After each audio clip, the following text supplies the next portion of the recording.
April मास 19 तारिख मिलवा को जाऊँगी हेले मिलवा पूर्व आम मानकर कौन कौन संशोधन करार अच्छी आम मैंने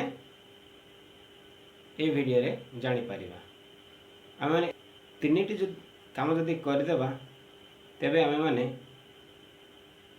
आगामी सीएम किसान किस्ती आम पाइपर। आपण मैंने जानते सीएम किसान रे वार्षिक 2टी किस्ती रे ओडिशा सरकार चाषी हिताधिकारी को टंका दे थाए हेले किछि लोक अच्छंती जे निजर आड़ू भूल थाई सरकार को मध्य कहउछंती जे सीएम किसान टंका मते दउ नाय काटिदेले हेले काटिदेले केमिति तार रिजन भी थिबो ना। तो सेति पे आपण मानको तीनोटी काम करिया पड़िबो। प्रथमे आपण को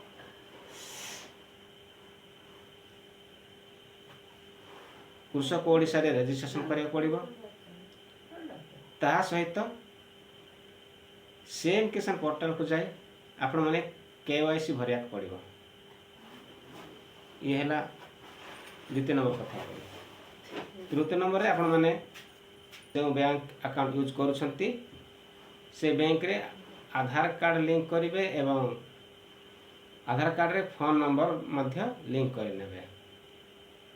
आउ गोटे कथा मन रखंतु आधार कार्ड नाम सहित जदि बैंक अकाउंट रे नाम मैच करू नाही ताहेले मध्ये आपण माने टंका पाई परिबे नाही।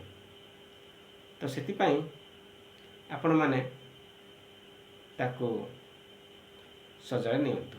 ए तीनोटी काम जदि आपण माने करिसंती जो एप्रिल मास रे मिलथिबा टंका जाकी अक्षय तृतीय दिवस रे मिले को जाउथिबा टंका आपण माने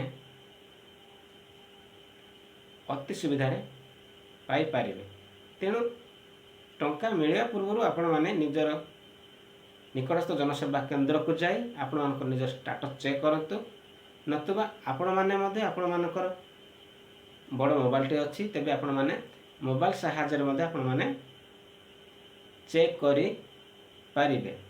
तेबे जाय कि आपण माने जनसेवा केंद्र को जाए आपण माने समस्त भूल थिबा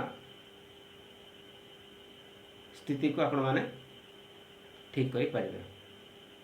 आशा करूँ आपण मानको ए वीडियोटी इंफॉर्मेशन लगी थिबो। तेबे ए वीडियोटी एथि रखिबा देखा हेबा नेक्स्ट वीडियो रे। नमस्कार।